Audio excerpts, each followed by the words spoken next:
Good morning, everyone. Good afternoon. Welcome to our panel on advanced catheter manufacturing. My name is Barry Schnur. I'm the CEO of David Schnur Associates, and on behalf of the DSA team and our partners, I want to thank everyone for joining us today. We've got a tremendous international group of experts here with us. I realize that you all can't see each other, but that's unfortunate. There's quite a collection of medical device expertise in this room. It would be amazing to have you all together in person, and we look forward to doing that, perhaps at TCT or in Anaheim next year. But for today, we wanted to provide some meaningful technical discussion on new materials and processes for interventional delivery systems. As many of you know, this has been a core focus of David Schnur Associates for over 40 years. And I'm going to take a few minutes to introduce our panel, some of their core technology focus, and how that fits into our topic for today. Each of our panelists has detailed knowledge of the manufacturing processes that go into these exceptional materials. We'll then proceed to a focused individual discussion before moving on to a panel format on key challenges and then on to your questions. A few quick housekeeping items. First, you can ask questions at any time on the Q&A panel at the bottom, or by sending the panel a chat. Lourdes Brewer, our coordinator, will be keeping an eye out and moving things along. After the panel, we'll send you a quick note along with a survey. We are planning additional content and webinars this year and would really value your feedback on this session. Finally, your local DSA technical representatives can be reached either through our website or with a response to that note. Now onto the panel, an accomplished international group. Let me start with Dr. Jochen Ulmer of Euroflex. Based in southern Germany, Jochen is a nitinol metallurgist and the vice president of Euroflex. In the 10 years that we've worked together, Jochen has been directly involved in everything from next generation implant materials to the development of Euroflex's unique catheter quality manufacturing capabilities in Costa Rica. Euroflex itself is the medical arm of G.RAU Inc., a 140-year-old privately owned metals company that has quietly led the development of nitinol tubing materials for decades. Today, we are going to be focusing on changes that have made nitinol tubing a more compelling option for catheter inner members. We'll also be talking about the inherent properties of the metal, capabilities for making components, and of course, mining Jochen's extensive knowledge of the processes that lead to differential properties.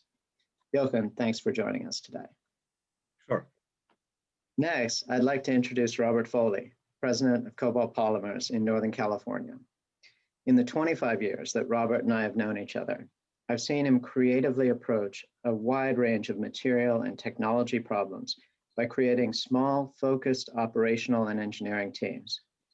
With Cobalt, Foley has created a unique portfolio of thin-walled, flexible heat shrink tubes that are specifically optimized for interventional devices.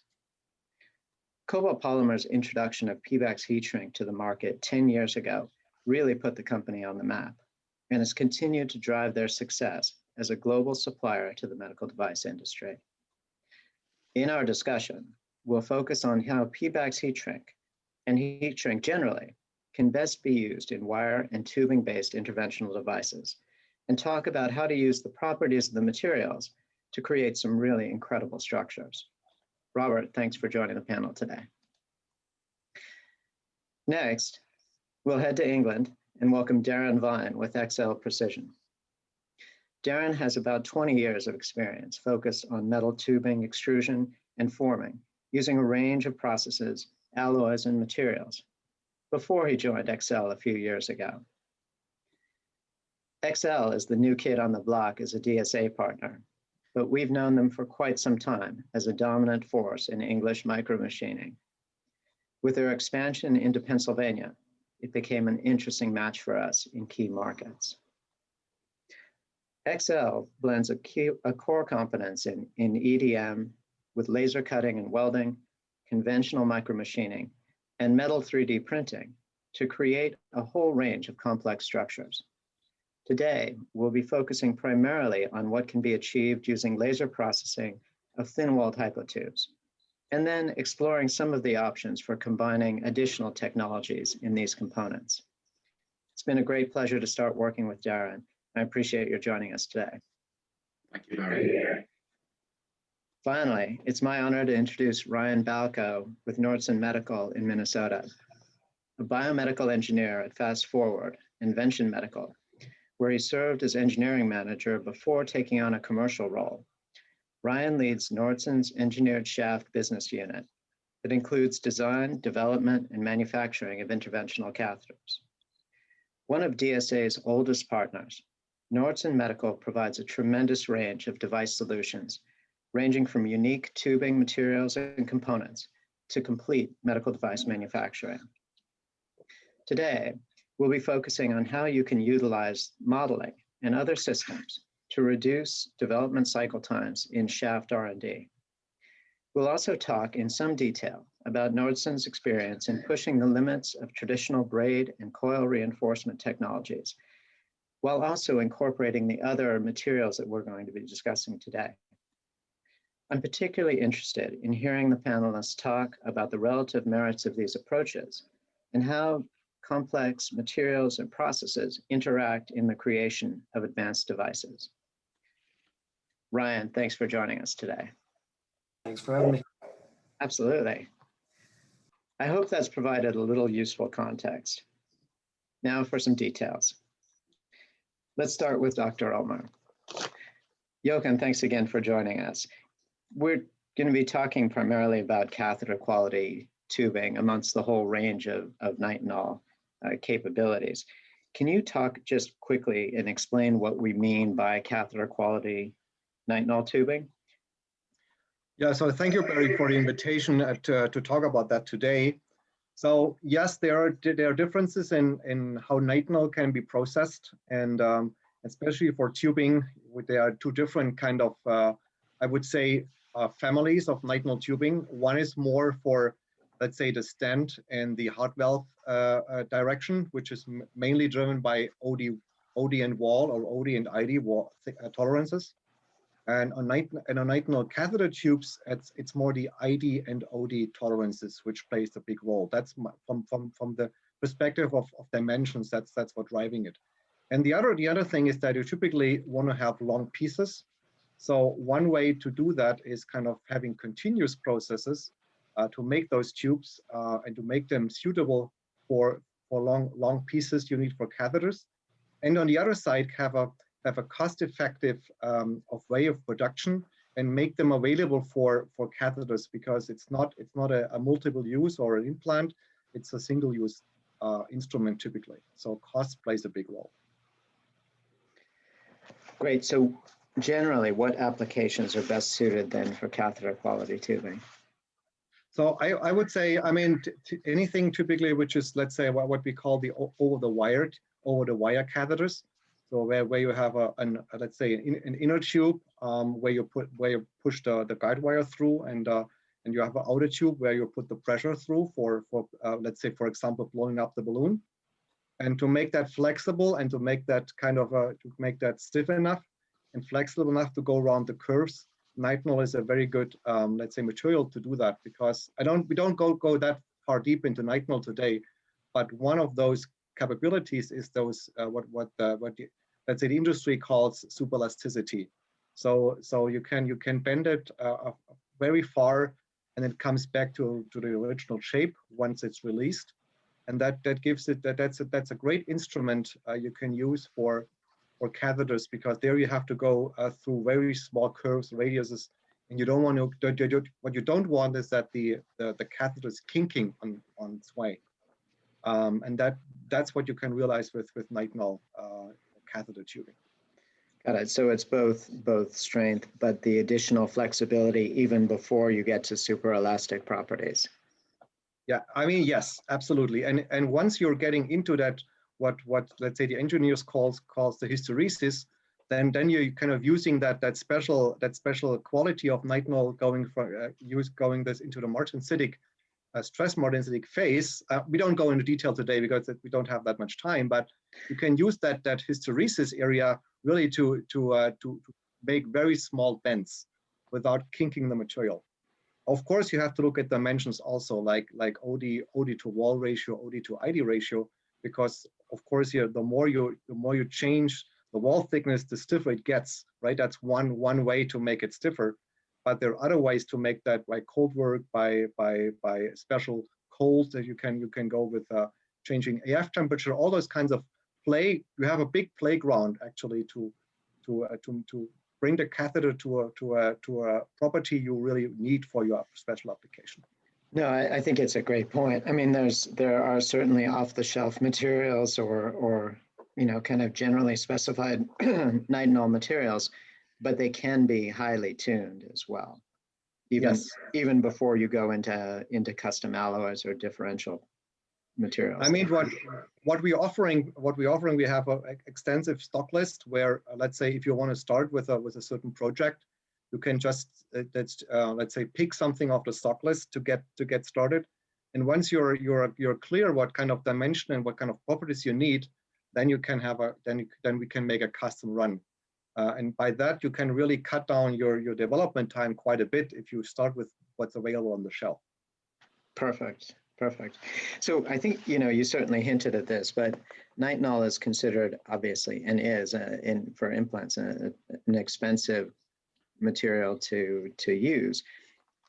What is the key differentiation in terms of, an advance in terms of the manufacturing process that leads to this less expensive, catheter quality tubing that you can use in longer lengths?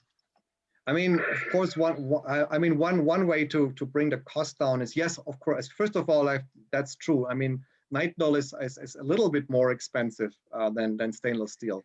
On the other side, you can do designs with a nitinol tube you can't do with stainless steel. And we mentioned about the kinking already. But one way to make it effectively is kind of do it in a continuous process. And by that you can really dramatically kind of cut the cost down. But of course you pay with tolerances on the wall. But that's typically not what is important for a catheter typically. I mean, it's more important for stand quality. But for catheter, that's typically good enough. Of course, you can do a lot of additional processes on top to make the product more suitable. You can for example slurry clean it, or you can grind it to get a certain roughness. You can even make it unround if you want to have something which reacts in the different ways, different directions differently. It doesn't have to be necessarily round, so it could be oval shaped, for example. It could be ground down in certain areas to make it more flexible. So there are lots of things you can do to adjust let's say the properties to the needs you have for your specific design. Very good. Yeah, and I think the final piece, I talked about the facility in Costa Rica and having been there, and I think this is unique in Costa Rica of having that kind of advanced metals processing facility. You had pointed out to me that it's not really the difference in the cost of labor, but the equipment itself, given that it's automated and continuous process. That's really the impact. I mean, we see a growing demand on nitinol tubing worldwide. And that's why we put an additional manufacturing plant into Costa Rica, because it's a great place to be there. I mean, there's great labor there, they're great people, and they're very high quality in what they can make there. So we don't see any quality difference between our German facility and the Costa Rican facility. So it's but the positive thing is we are closer to our customers. In the US. That's a very important point for us, of course. Very good. Thanks. We'll come back to Euroflex on the panel. Let me move to Robert. Foley, thanks for joining us. Wanted to talk about PBEX heat shrink and sort of generally how does using PBEX heat shrink compare to applying a jacket, a similar PBEX jacket using a traditional reflow process?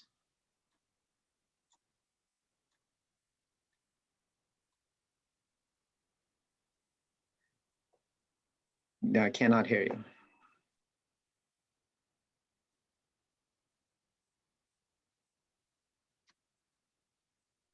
Okay.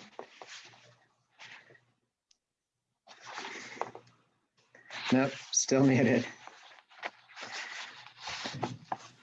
All right, let's let Robert look at the volume issues there, and I'm going to go ahead to Ryan for a minute.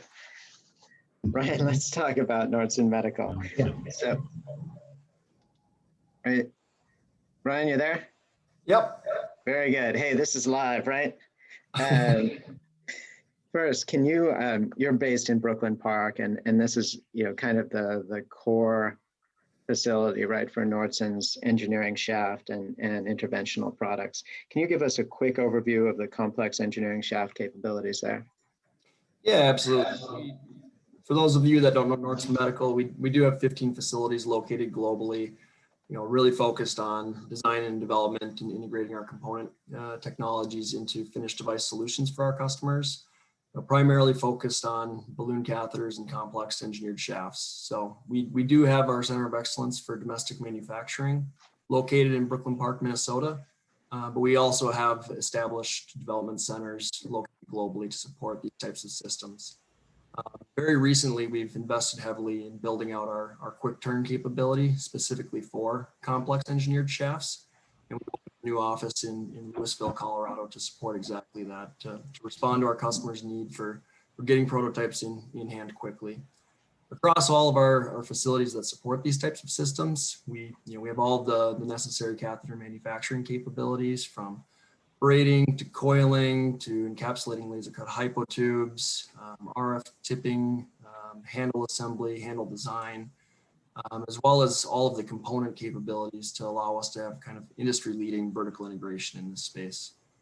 So we have capabilities for both film cast PTFE liners, ram extruded PTFE liners, FEP heat shrinks, thermoplastic extrusion. So really the full gambit of whatever's needed to be able to support complex engineered shaft and delivery system development and manufacturing. Yeah, I think certainly the acquisitions, the original Vention acquisitions, and certainly the more recent ones from Fluorotech as well, contributed to that vertical piece.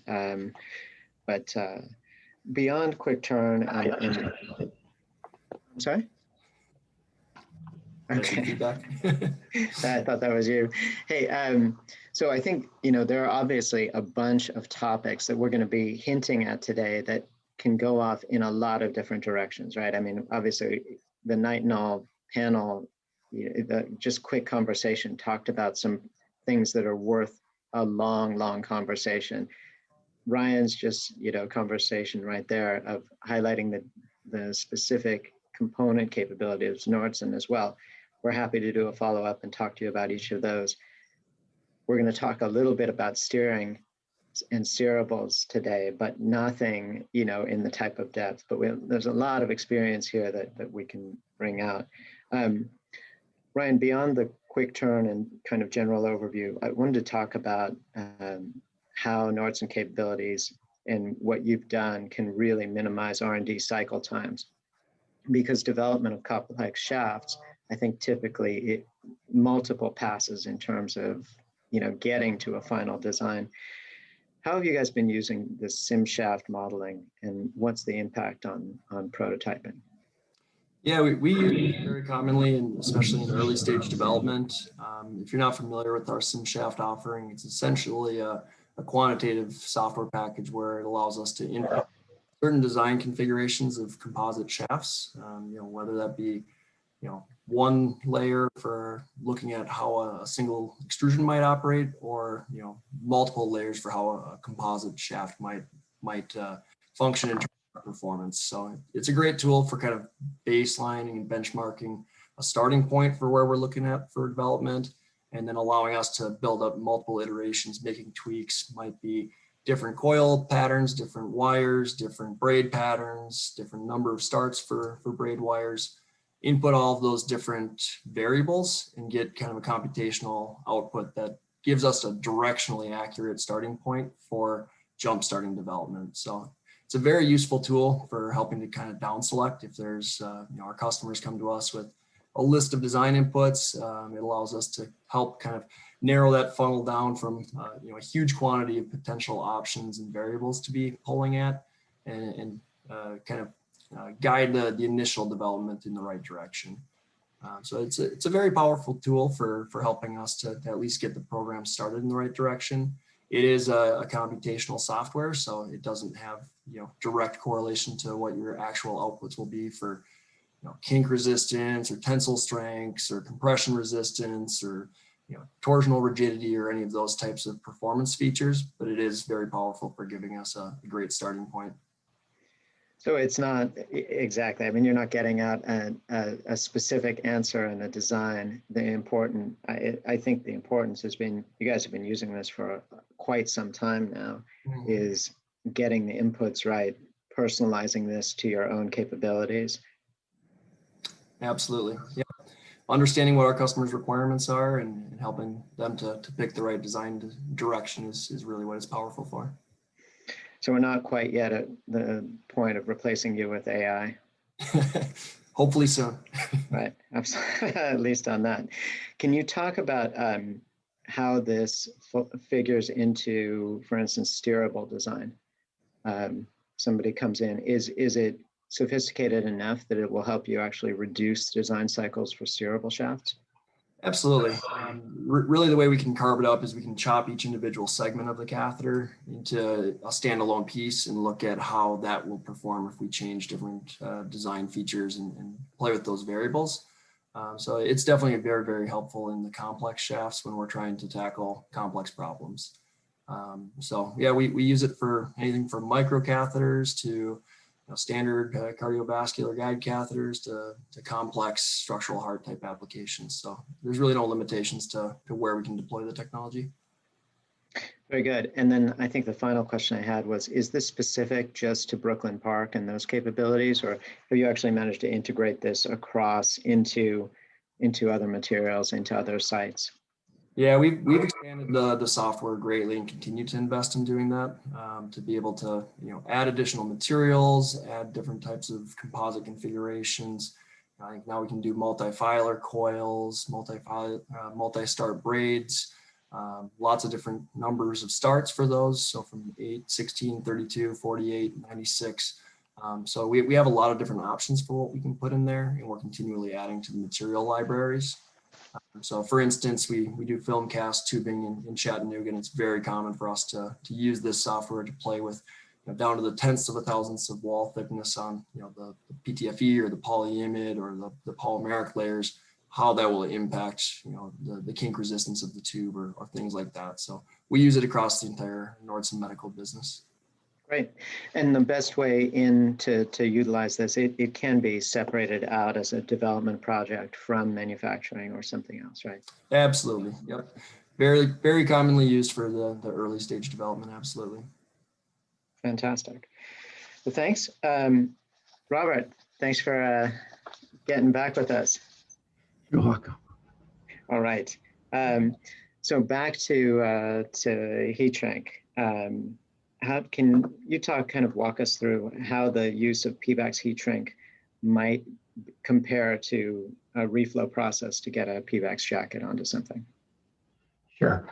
In a standard reflow process, you've got your substrate, but then you've got to size your PVAX accordingly to your substrate, and then your FEP jacket over that. And then all of that is recovered down, and then the FEP jacket is skived off. You're limited as far as your diameters that you can use because of that very limited shrink ratio that you have with FEP versus just taking a piece of heat shrink, sizing it up to your substrate, applying the heat, recovers down, and it moves on to your next process. So a very streamlined, quick process versus the reflow. Okay, and we're talking for sure about catheters today. We've also hinted with at Nightingale with some others.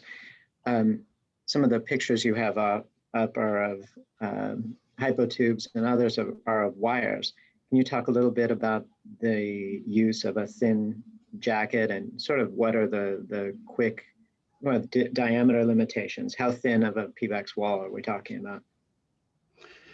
Yeah, depending on length, we're down sub ½ mil on walls on our PVAX. We generally stay up anywhere, 5 to 6 thousandths is where we like to top out at, but we've gone up to 10. But with that, you've got greatly increased flexibility and toughness by having a cross-linked PVAX on there.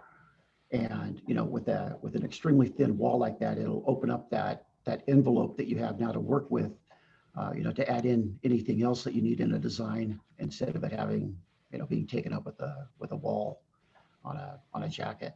So. Right, and I would say, I mean, the typical range that people are coming to you and you're finding solutions are in 1, 2, 3 thousandths of an inch. Is that a standard range of kind of finished wall thickness on the product? That's right. Yeah. It's as everybody says, you can never go thin enough on this, but when you look at the flexibility that we've achieved with this PVAX, people are finding that they can go with a thicker wall. It adds durability. It adds a lot of other characteristics that they need in a thicker wall. But they're able to get that now in a much thinner wall than they had previously with the reflow process or extrusion, anything like that. Okay, all right. Let me give you a hypothetical. Say we're talking about, say somebody is designing with an Asahi cable tube, for instance, and you've ground some piece of that. You have a transitional diameter, maybe it tapers off at the end. Can you sort of walk through how you would guide the choice of the right heat shrink tubing in diameter and size to cover that assembly? Sure. We've and I'm sure that many of you have had a chance to talk to our technical sales manager now that we have. She tries to step you through this process on that. And with that, probably the key ingredient in the whole thing is what everybody's looking for is that wall thickness as your substrate. You no longer have to worry about what your expanded wall thickness is or your recovered, any of that. We try to focus on that wall thickness at your substrate diameter, and then from there, then we can help you select what you need with an expanded diameter, whether you need to cover multiple diameters or it's just a straight shaft with that, and then then it moves on to your durometer and what you're looking for, whether it's a distal or proximal location on there. And then I think then it comes down to the length, where we try to keep our 4:1 sizes, down at 12 inches or less. So, if you're looking for an extremely thin wall, that usually falls in a sub, 12-inch length. But in 2:1, it can go unlimited length on that. So. Very good. Well, thank you. I think it's, the pictures on screen actually show, I'm sure, are thought-provoking, and we've seen some really interesting applications. Let's move on to Darren quickly. Darren, thanks for hanging out. No problem. Let's talk before kind of doing a review of everything you guys do. Can we talk about the advantages of using a laser cut hypotube in a delivery system? What are the trade-offs? What are we looking at? Yeah, with a laser cut hypertube, you do get some key advantages. You get some pretty high kink resistance because of the nature of the hypertube. The cross section of it and the hoop stress in there helps to retain a good kink resistance. The other thing is obviously ovality along the tube.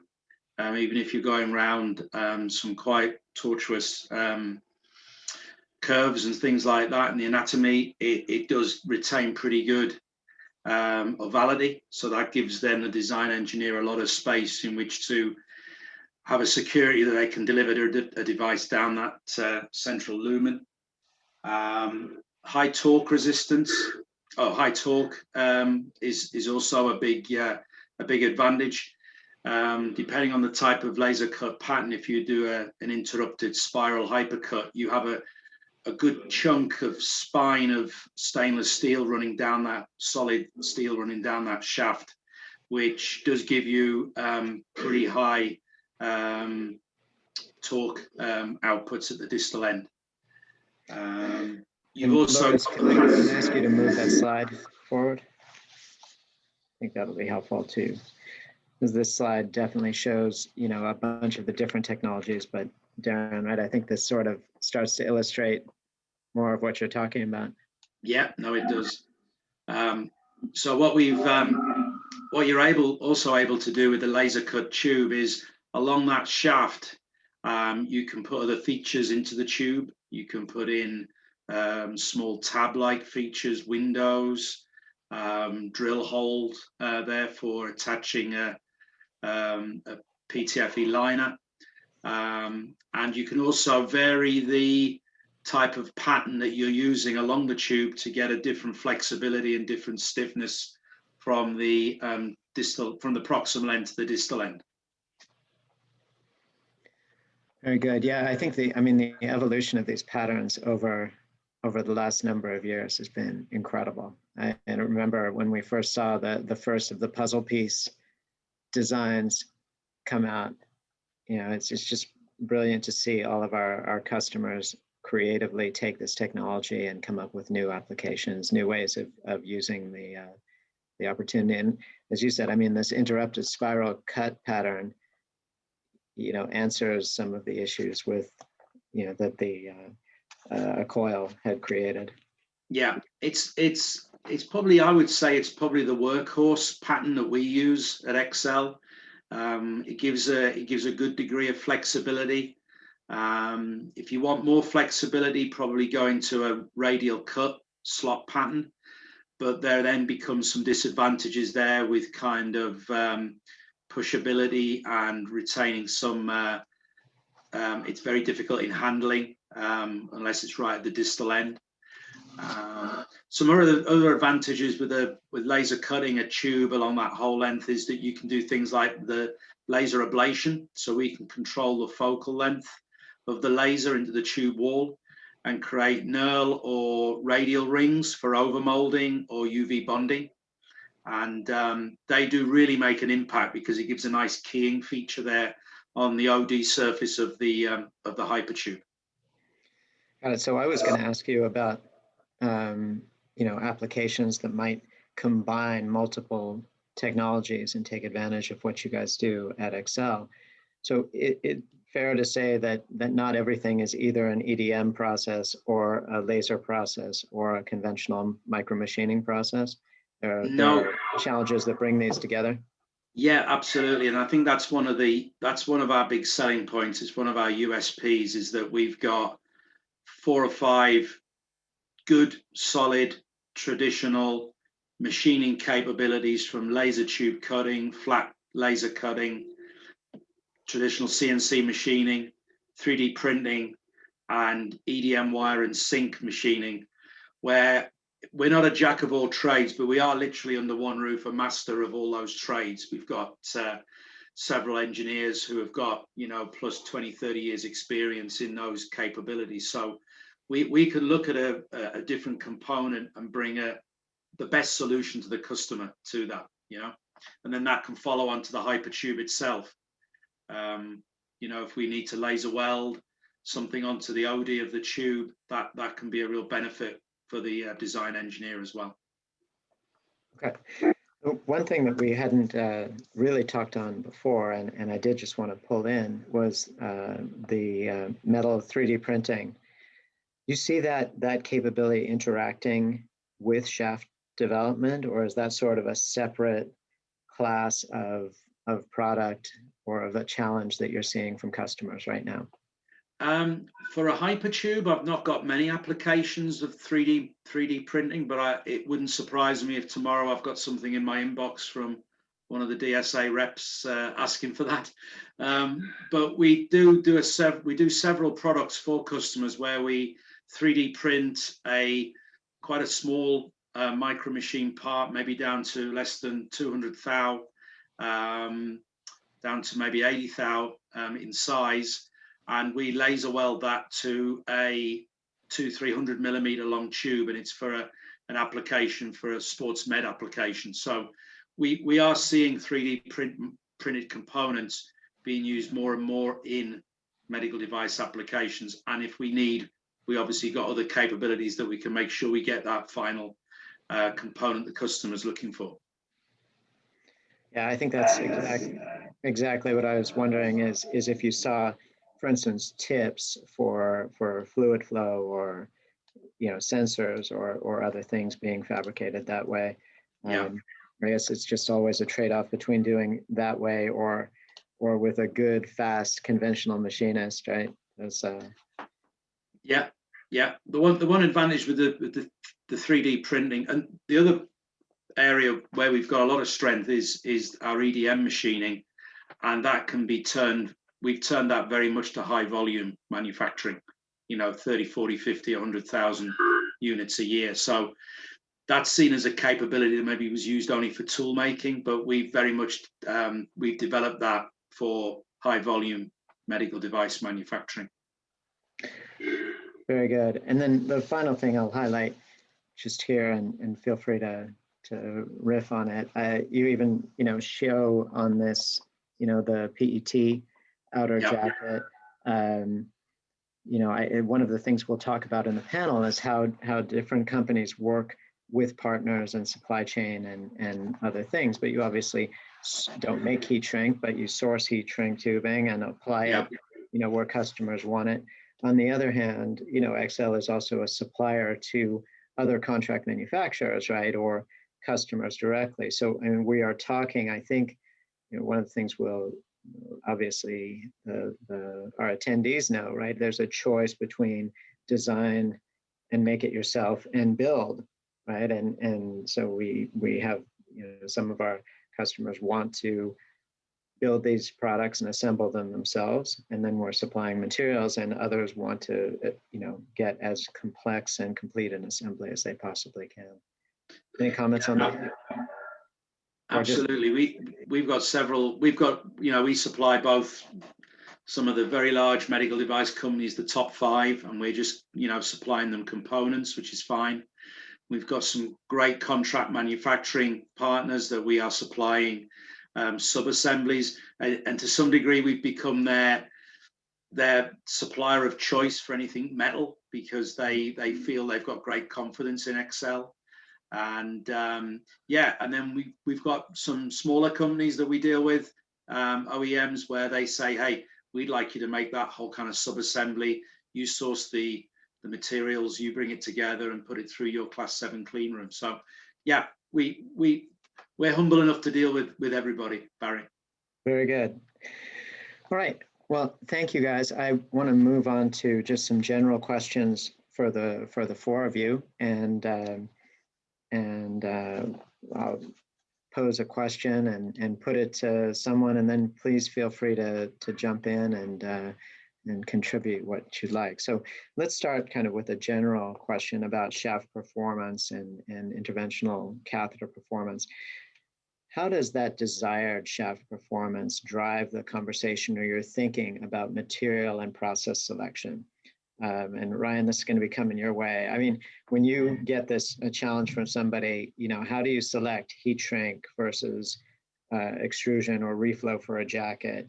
Do you go, you know, which process internally to Nordson do you go to? How do you know whether you want to go with a polyimide based film cast type of device, or a conventional thing, or a laser cut hypotube that you're gonna put reflow on? Yeah, it's good question. I mean, as we solve all sorts of design challenges day in and day out, there's not a single solution for every single problem, right? So where we really try to start is understanding what the design inputs are and what the desired performance of the catheter that we're being asked to develop will be.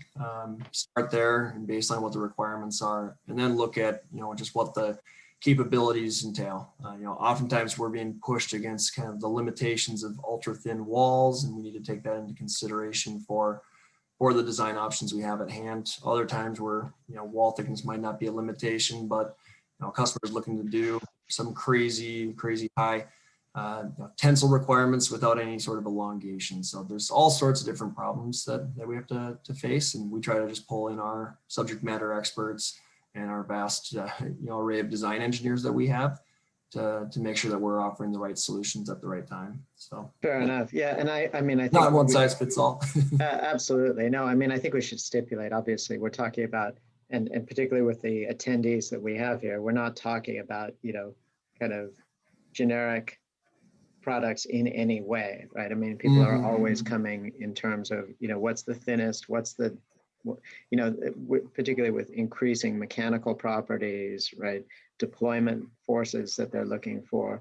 And what are the big challenges that you guys run into at the edge of what's doable with a braid, for instance? Yeah, I mean, I would say a lot of the big challenges we run into, especially within this form where we're talking about traditional braiding and coiling versus using laser cut hypotubes to solve problems. I'd say where we run into that a lot is when we're looking at some of the really rigorous requirements around structural heart type devices, where you're deploying very high radial force implants and delivering that through the system. That's where we really start to run into the trade-offs of, does it make more sense to try to go to a laser cut pattern on a hypotube and encapsulate that, or is there configurations where maybe we can limit elongation under deployment by stacking coils and braids and other layers together to try to meet the needs of the system. So it's all give and take though, and it's unique on a case-by-case basis for what the requirements are for the devices. But what we pride ourselves on is having the ability to integrate any of those different solutions to provide a product for our customers. Very good. Who wants to jump in there? I think from our perspective, we can get some customers that will come to us with a full set of drawings, know exactly the laser cut patterns and designs they want, what the outcomes should be. And then we can get some customers that come to us, Barry, saying, I want a 6 foot long hypertube, and at the distal end, I need to have a bend radius of about, a 1/4 inch. And at the proximal end, I want it to be about 1 foot. So it wraps around and goes into some packaging. And we've had, requirements come to us like that, where we've been able to then sit down and work with the customer. And similar to Ryan, at our scale, we've got some development center skills and services that we offer to our customers, from quick term prototyping to our accelerator day program, where customers can come on site, bring their test equipment, and we will run small sections of hypertube, 3 or 4 iterations, and maybe they've got exactly what they want. And we've even got stuff off to customers before they've landed back in the States or back in Europe. So right. That's how we can offer that. So that's actually a very good example for let's say what you couldn't do with nitinol on the shape setting side. So you can just start with a straight hypertube and then kind of bend it in a special shape setting operation, and then you can use the superelasticity to bring it back straight. For example, if you put it back in a shaft, then when it comes out, it bends again. So you can kind of use that kind of technology to do that, or let's say change the flexibility over the length by special heat treatments, where you can then adjust the flexibility over the length too, by changing the geometry or changing the properties. Amazing. And Robert, since we're talking about nitinol and this, can you talk, I guess first, PBAX is compatible with nitinol. The temperatures are low enough to shrink on there? Absolutely, yeah. You know, we've also got our polyolefin, you know, that goes down to 220 on a recovery. But you know, for the most part, you know, all of our PBACs are within range for whether it's stainless steel, nitinol, almost all of the primary substrates that are out there. You bet. No, and as far as, you know, that I think, you know, we've been sort of talking around this quick turn and rapid response capability, which is so critical in early stage development.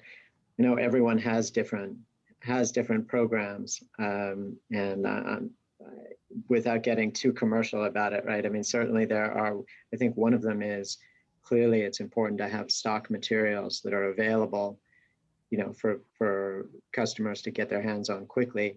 I know that's the case with each one of the companies here, you know, either directly or through intermediaries or whatever. I mean, for free or for a nominal charge, you can get your hands on raw materials fairly quickly. And Ryan's talked about, and Darren have talked about quick turn development programs as well. Any other comments on that, on the kind of how you see those challenges going? Obviously, people are not, just because we're in quarantine on half of the planet, that has not, in my experience, limited people's, you know, need for really quick turn. If anything, it seems to go the other way. Yeah, no, you know, that's exactly right. You know, and I think it's like the old adage, you know, if I needed it tomorrow, I would order it tomorrow. And we see that, you know, all the time. You know, our samples usually ship within, you know, 24 hours, 48 hours, you know, is usually tops on that. You know, you can get samples of just about any size, diameter, wall thickness that you need. You know, we also stock our products on Chamfer.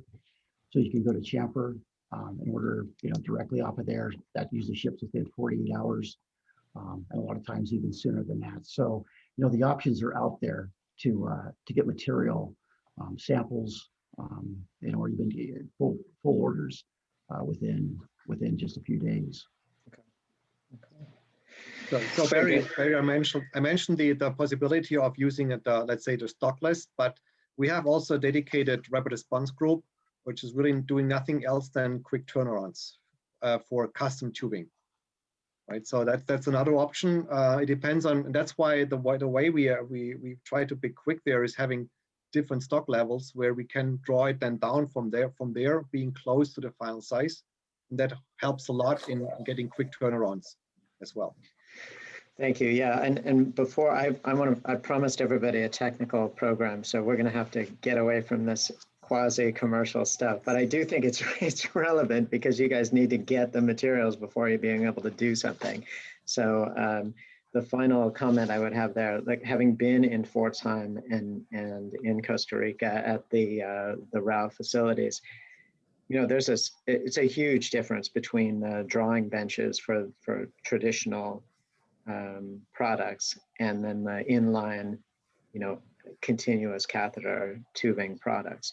But the reality is, right, there's literally separate rooms, separate floor, and separate units of people who are just set up to do quick turn products. And there's a nitinol bench and a stainless steel bench and a titanium bench, and so there are a lot of resources, and certainly that's true for all of these companies.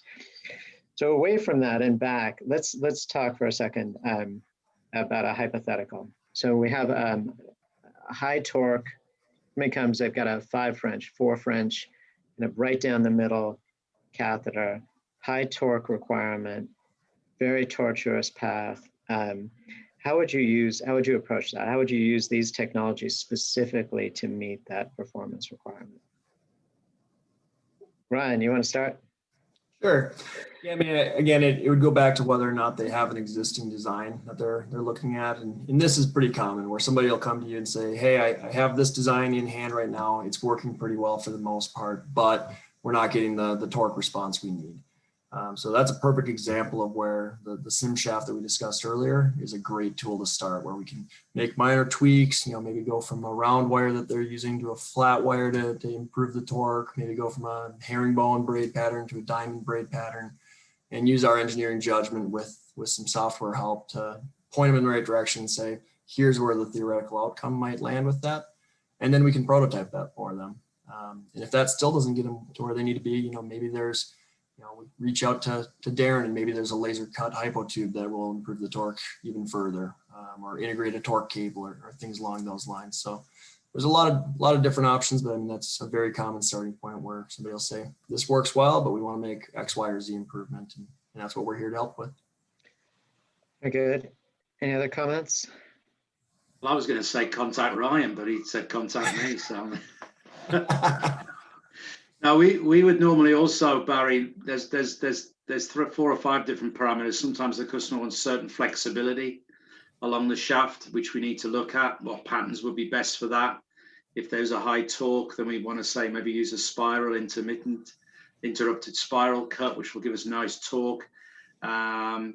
And for us also, it's not just that, it's what are you doing at that distal end? Do you need some metal real estate at that distal end to, laser weld some keying features on there, or look at something else that you want to, part of the deployment. So for us, it's what are the other metalwork elements there that we can maybe assist that customer with, and maybe something that they hadn't looked at before, maybe with our capabilities and our laser welding capabilities, we can help them with, Very good. Very good. I'm going to go on to something else just as a follow-up. So I would say, over the last number of years, for sure, the constant push has been in 2 directions, right? Either smaller, right? Everyone is pushing smaller and smaller, or much bigger, right? We've seen much larger design requirements that typically also they're not just big, but they have extreme performance requirements, right? We've talked about structural heart. So it's still thin-walled because they want to maintain as much real estate and minimize the OD of the final device.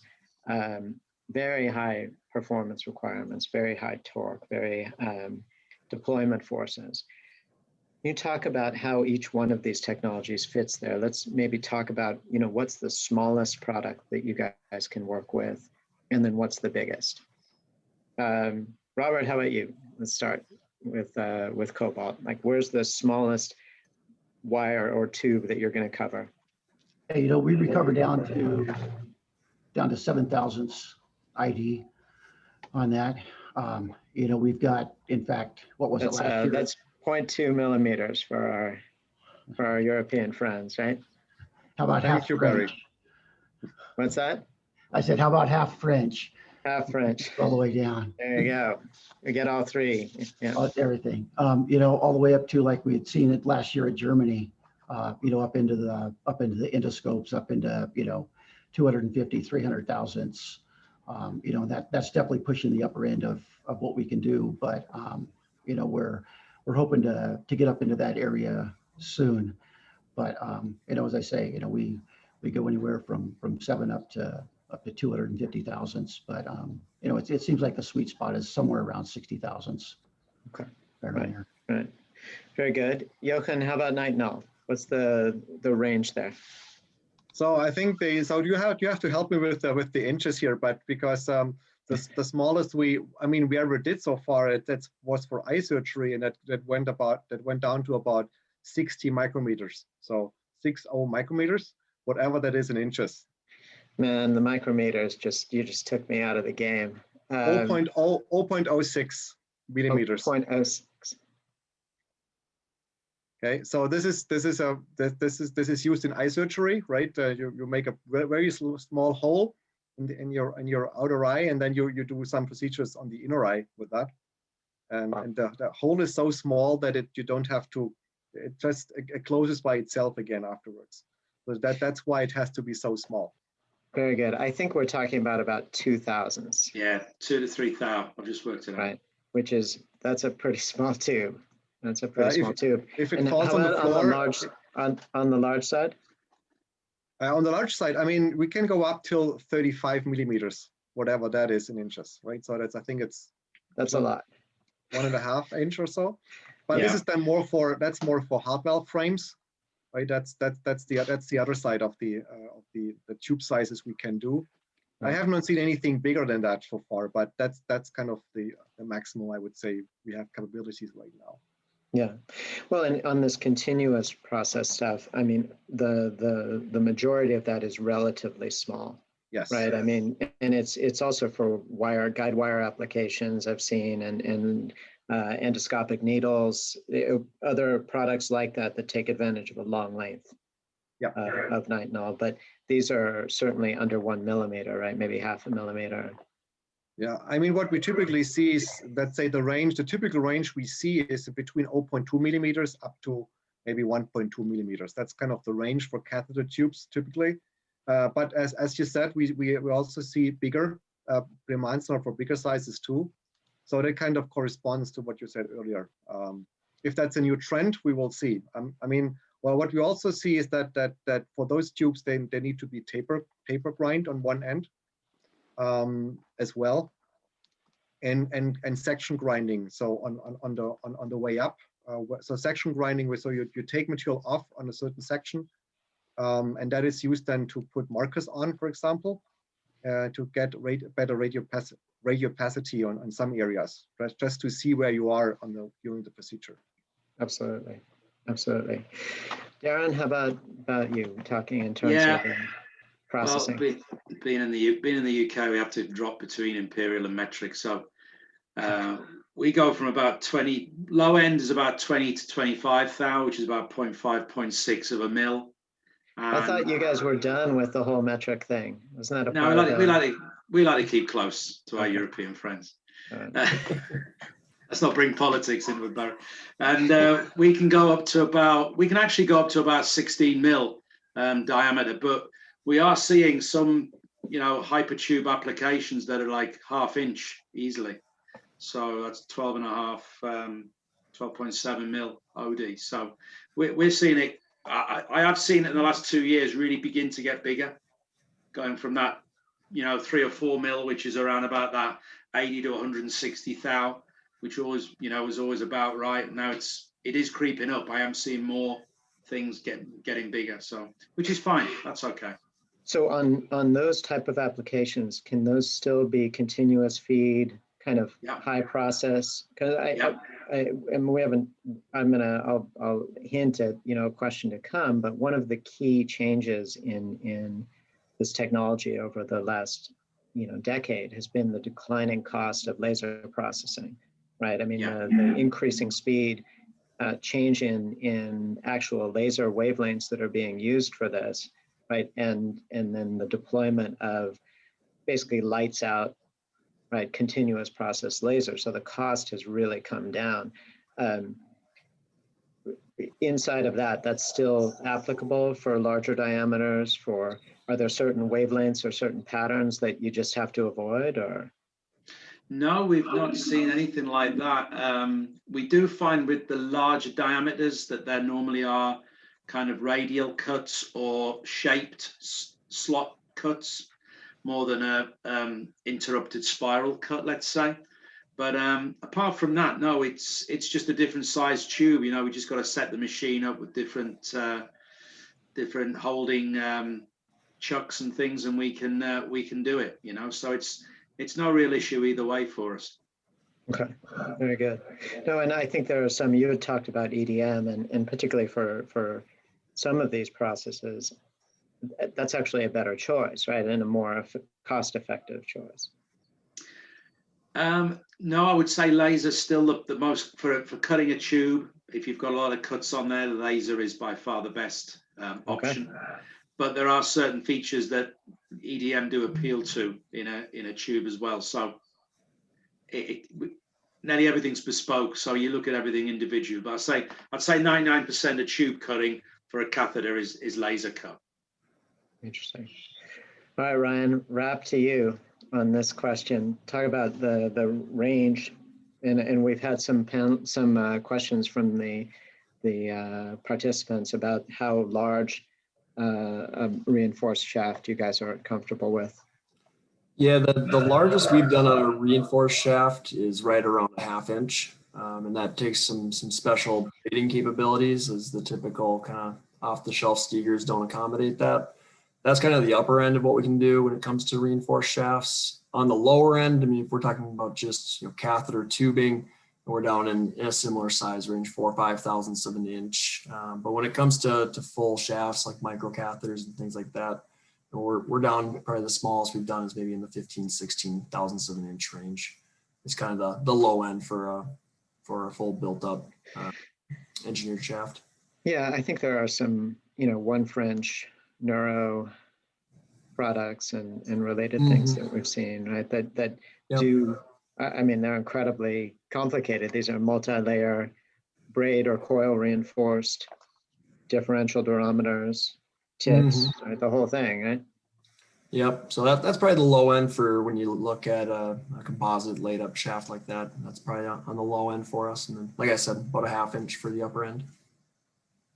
Okay. Very good. And on that large side, you talk about, I mean, what kind of thickness in terms of the wall? I mean, are you talking, what kind of, obviously we have, and I should say, I mean, everyone here is being very careful to respect our customers' NDAs and all of the work that's done is done, under mutual or one-way non-disclosures. But can you talk generally about what kind of, real estate that takes up and what that might look like? Yeah, I mean, there's really not limitations on the wall thickness. It depends on what the target performance is for the catheter. But when we're looking at those larger diameter tubes, on that end of the spectrum, those are all using discrete lamination processes. So depending on what the performance targets are for the tubing, that'll kind of drive what the reinforcement looks like, what the jacketing looks like, what different materials we put together. And with that, depending on where the wall thickness lands, that's how we'll kind of, determine how we want to reflow that catheter, because we've got a number of different options for how we melt all of that together. So no real limitations on wall thickness. The liner side of things, we tend to run roughly about 100, 150 is the upper end to 1 for wall thickness to inner diameter is where we typically try to stay. Okay. All right. Very good. Well, we have a couple of, and I'm going to start to transition to some of our questions from the audience, which are pretty darn good here. Before we do that, though, I do want to do 2 things. One, talk a little bit about costs, and I'm going to try and pin you guys down a little bit on how much this stuff actually costs, and you can run to generalities about relative one versus the other. But still, Jochen, I'm going to start with you. So we have talked about the difference in nitinol catheter quality tubing cost versus implant materials. Can you give me a sense of, we've said, and I've said, right, it's being used, it is more affordable, it's available. Can you give me more detail on that, or some sense of what the relative cost difference is? You mean comparing to stainless steel or within nitinol? Both would be great, sure. I mean, the general answer to that would be something you can do with stainless steel, go with it. Right. So, but if you come to a point where it doesn't work with stainless steel, that's then the hour of nitinol. So I don't think that it would make sense to just replace a catheter with nitinol just because it's a nice material. That's not the right way. So well, anyone who has caught the nitinol disease by being around SMST would certainly disagree with you, because they would try and design nitinol into everything. Right. But this is I thought this is a technical webinar today, so I want to give you a technical answer on that. But yes, I mean, of course, I mean, nitinol gives you more flexibility, and if you need that, and then you go with nitinol. But you have to. It comes with higher cost. I mean, you can for a hypertube, let's say a stainless steel hypertube, you can get for a few dollars a meter, right? So that's pretty let's say inexpensive. Right. But for nitinol, you have it's far more. It's going to be more than that. Right. It's more than that, and it's more than that, and that's just because the material itself. It's not so much the manufacturing of the material. It's more the material itself, right? It's titanium 50% and 50% nickel. So just the ingredients are more expensive than just the iron in the stainless steel. That's more or less the whole thing. And of course, the melting procedures are far more difficult to handle. So and that comes on top. So with that, yes, it's a more expensive material, but it comes with much more interesting, I should say, now from the shape memory perspective, much more interesting properties. Fair enough. Darren, how about you? I mean, certainly, I've kind of represented that laser costs have come down a lot, and certainly, historically, we've seen Excel being super competitive on this. Is there any way for somebody to just estimate the cost of, like, approximately how much is a laser cut hypotube going to cost them to design this in? Yeah, I'll give it to you in pounds, then you can all go away and convert it. I'm just thinking on the top of my head, we've got some, 4 or 5 meter long hypertubes that are maybe 200 thou diameter, interrupted spiral cut, nothing major more than that, and you're maybe looking at anything between 8 to 12 pounds for that. So go away and convert that. So, but then we've got other things that we do for customers, which will be up to the 40, 50 euro price. So it really is the complexity. It's what we're doing, and it comes down, if it's, majority of what we're doing at the moment is stainless steel. We've got nitinol cut capability coming in the summer, cutting capability, but for stainless steel, it's it really is down to the cycle times. Yeah, absolutely. And I again, another topic for further discussion, right? But Darren, I mean, you have a tremendous history just, in the differences between mills, right? Between different mill processes, for sure, stainless steel tubing is not a generic thing, right? I mean, there's, welded and drawn and seamless, and different mills do it different ways. And, so there's a range even. So when, we're not just talking about needle grade hypotubing, but something very different perhaps, right? Absolutely. Once you get out of the kind of standard gauge sizes, then you are looking at different price variations and wall thickness. Sometimes some customers want something that's maybe a little thicker wall for whatever the application could be, if it's kind of just that pushability or additional kink resistance they're looking for. But if it's the tube suppliers that we have approved, if it's a relatively straightforward welded and drawn stainless steel 304 or 316L, then the pricing, because we're using that level of quality of tubing, the pricing is fairly consistent from each mill.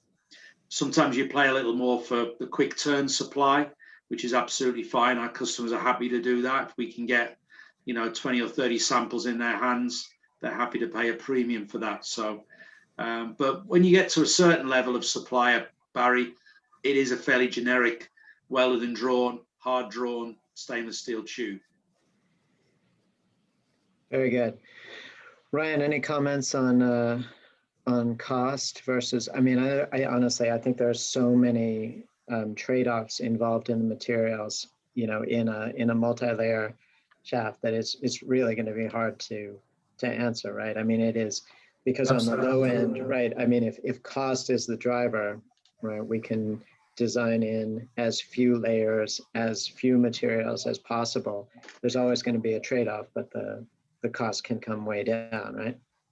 Absolutely, yeah. That's something we try to look at early on in the development cycle as well, is understanding cost targets from our customers. Because if we're able to design the features into the catheter assembly, we can have those conversations up front and just be frank with what the trade-offs are. Because yeah, I mean, there are so many variables at play that the complexity can become, pretty outstanding pretty quickly, and the costs go through the roof. So yeah, there's a lot of variables at play there. Yeah, and I would say from an outside technical sales point of view, this is something nobody wants to talk about target prices up front, but it is important to understand, even the final sale price of the device or where it's going to go, because it simply takes some of these advanced options off the table. I mean, if you need a final device that's going to sell for $20, this isn't going to happen, right? Because you just cannot possibly, cram more than a little bit of nitinol into that device before it all heads off. But there are options and other things that we can come in. There's a great question here about, which sort of goes right into this.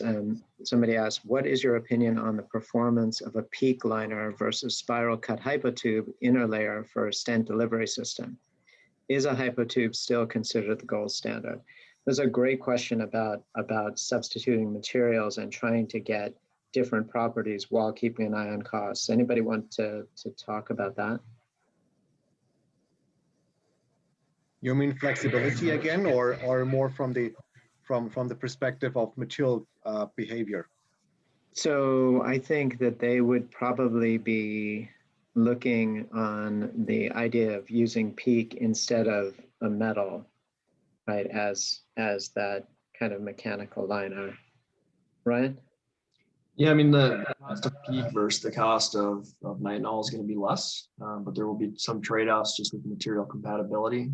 So I think it depends on the application, depends on the radial force of the stent, the material of the stent that's being deployed, but definitely something to keep in consideration. There are lots of material choices for the liners on all of these stent delivery systems. Have you guys worked with PEEK? Absolutely, yep. We manufacture PEEK in multiple locations. Okay. And typically, I mean, we've seen those for different deployment. I mean, it's a nice material to consider for sure. If you want to consider a polymer alternative to nitinol or stainless or something else, because the properties of these really rigid materials in an extrusion, you can get more flexibility out of that than you think. Polyimid's the same way, right? Yep, exactly. Robert, I think there is a very highly technical thermoset polymer question in there that looks like you're going to pick up and interact on the exact nature of the cross-linking that happens. But it is a great bridge, and I'm going to ask you, can you take a minute and talk about the property that's unique to Pebax heat shrink of it being a kind of a thermoset, thermoplastic that retains some of those qualities? There's some really unique stuff that goes on at the surface there. Sure. With our Pebax, as you mentioned, it retains qualities of both of those. So if you're going to recover it down onto, say, a stainless steel hypotube, it will actually glue itself on there, if you will, onto a stainless steel hypotube. If you're going to apply it to any of the emids, and I guess I got to watch which side we're on here. It's the polyamids, the nylons, let's say, right? Everything falls into emids over in Europe. Into the nylon side of this, it will form a molecular bond with that nylon. So you've got two options with that, but either way, we found a lot of our customers have eliminated any adhesives, whether it's Cyno, UV, whatever it is. They've eliminated their adhesives because of the bondability of this material to a substrate. Very good. Okay, I have a couple more questions here. Largest French size, Nordson, we did that.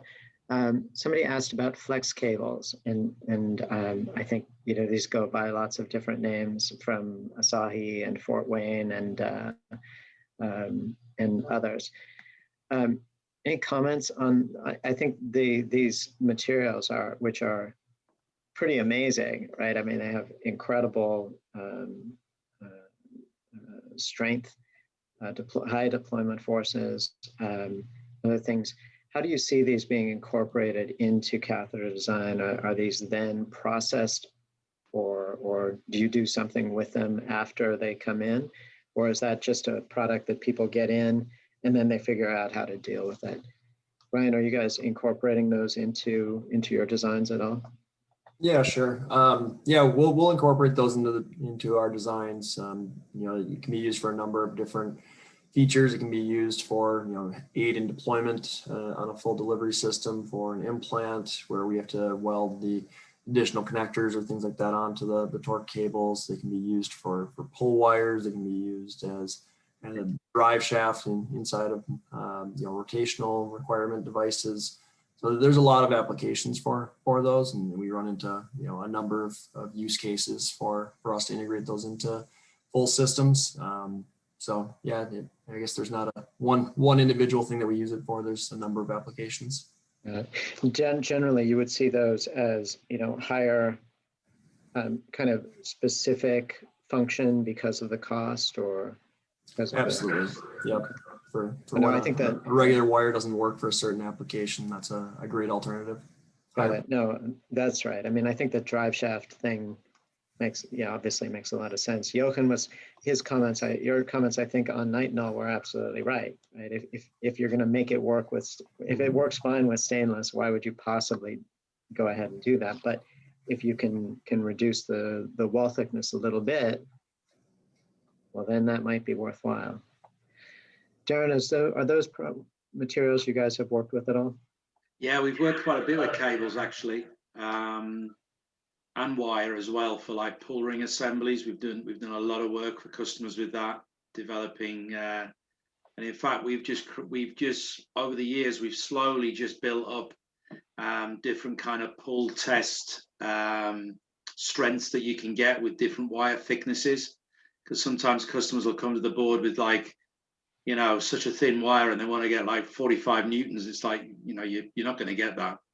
So we slowly built that up. So we've got a little bit of some knowledge on that, and we can do it. But there's some little tricks of the trade as well when you're doing the rings and the slots and getting the measurement of the wire and then tweaking your program to suit that. So there's some little IP secrets there that we can definitely work with customers on to give them a really good fit of the wire in the pull ring. But the other thing on cables, we're able to obviously we can cut the cable, and we can put a small laser weld, spot weld on the end to stop it fraying.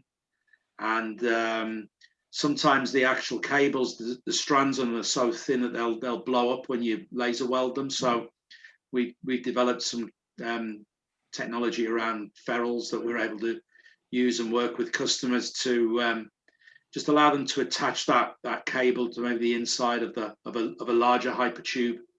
So yeah, we've got some good knowledge and capabilities around cables as well. Very good. Robert, I'm going to ask you to just address this because I think it's actually a great matchup with a heat shrink jacket. Can you talk a bit about those?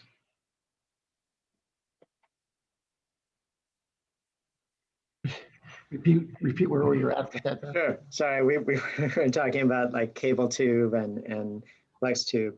Any challenges with using a heat shrink jacket there? Or I mean, I think it's one of the really high performance combinations, right, of getting a super thin walled PVAX liner on there.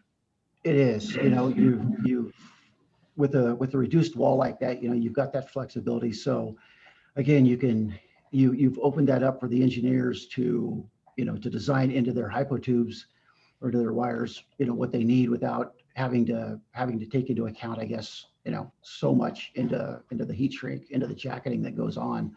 Where in the past, that was a huge player, and you'd come up with a great design, you'd put a jacket on it, and all of a sudden it wasn't where it was supposed to be. So in other words, by getting that wall thickness down and being able to match up the right durometer, you sort of take the jacket have enough so that it's there and protects the surface, but not enough that you're really influencing the properties.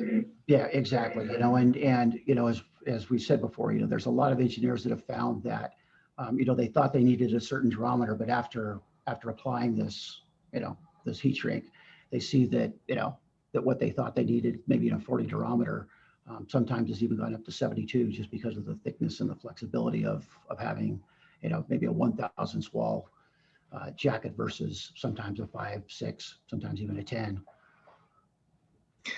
Great, thank you. So we have, I've got 2 questions for sure that I want to get to here. From Adrian, she asks, for PVAX heat shrink, how close is the recovery temperature to the melting point of the typical PVAX resin, say the same PVAX resin? And then do you see the molecular bonding with PVAX without melting the substrate? Yeah, brilliant. That's yeah, exactly no. right. It's a great question, right? Yeah, no, definitely. There's not, and as long as you keep within that envelope for PVAX on the recovery, there's never a problem, melting that substrate. There's always that trade-off between process time of getting the PVAX, the heat shrink through, but you've got to take into account that substrate. But if it's tuned right, there's never a problem melting that substrate. With the application of the PVAX. Very good. And then there's I think a great question about laser cut hypotube based catheters. Issues or concerns with intraluminal device getting hung up on the laser cuts, right? Especially on the outside radius, right? You make the bend, the cuts open up. Is there a challenge there, or is that something that you solve with the jacket and anything else? Yeah, you do solve that with the jacket. I've seen that happen. You still depending on the pattern, Barry, and depending on the aggressiveness of the bend radius. Then if it's a wide slot, then you can imagine you are maybe getting some issues like that. But if it's an interrupted spiral, by the nature of that pattern, then you shouldn't see that. But I would say if you can, I don't know what that was, but I would say, of course, if you can avoid having that, I mean, if that's going to be an issue, then it clearly has to be taken into account, and whether that's by not having that opening wherever that challenge is going to be, or by using a nitinol continuous tube and just going thinner, right? So you don't have the opening, or by using a thicker walled polymer for the jacket to bridge that and not allow that opening to occur. It's certainly a design consideration that has to come in. And if that's going to be a problem, then it's something that needs to come up. Ryan, any thoughts? Yeah, I was just gonna say, I mean, that's another one of the biggest challenges we face with using the laser cut hypo tubes is getting, it's great for some applications, but getting good enough lamination if you need to mask the ID as well. Let's say like a PTFE liner, that can be a big challenge depending on what the cut pattern looks like, how much room there is to actually bond that to the hypo tube, and then will that adhere well enough to allow other devices or other implants to pass through that. So that's definitely a challenge and a consideration when looking at design options. Yeah, look, I mean, these are, really specialty, high-end technologies that I think are responding to incredibly specific design challenges, right, from people. And the point of today is just to at least sketch out some of the tools in the kit, right, and hint at others. And there's lots of, I would say, there is a lot of IP and process expertise and design expertise that each one of these companies and DSA as well has to contribute here to help find the right solution, right? And that's what we do, right? All of us is, every day is take this specialized manufacturing capability and apply it to, these amazing medical device requirements, and then try and help our customers do awesome stuff. They are, you know, it's great that what we're doing, but I think what our customers are doing is truly amazing, and it's always rewarding to be able to make that happen. So before we wrap up, or as we're wrapping up, I just wanted to let each one of you, you know, if you have a couple of things that you'd like to throw in, or any final comments, that would be great. Ryan? Yeah, no, just appreciate the conversation, Barry. Oh, getting dinosaurs in there. No, I just want to say I appreciate the conversation. I think there's, you know, obviously a lot of unique challenges that our customers are trying to solve, and we're here to help. So feel free to reach out anytime and follow up with Barry or anybody else within the DSA team, and reach out with your problems and your projects. Dr. Ulmer.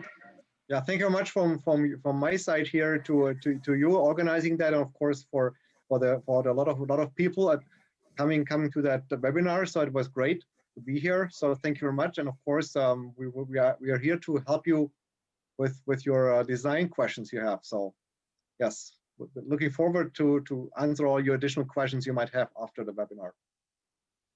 Darren? No, I'd like to thank you, Barry, for the platform in which we can, you know, we've been allowed as Excel Precision to talk about what we do as a new partner with you guys for the last year. So no, and of course, I'm sure if there's any questions, people will get in touch through your team, your sales team on the ground there. Thank you. Absolutely. Dr. Foley? No, I appreciate the time today, Barry. And just, yeah, there's we've got reps out there. We've got our technical sales out there. So anybody has any questions, you know, any application specific, you know, issues they have, please, you know, get a hold of us. We'll get back to you just as quick as we can on this. So I think this hopefully has helped. Fantastic. Well, thank you, gentlemen, for a great conversation and for all the work that you put in. And to our attendees, I really appreciate you taking the time to do this today. Please do follow up with us on anything specific. Again, you can either get a hold of us through the DSA website, through lots of ways, right? But there'll be an email coming your way, and just send us questions with what you need. Talk to you soon, and hope to see you in person. Bye now. Thank you. Bye-bye. Thank you.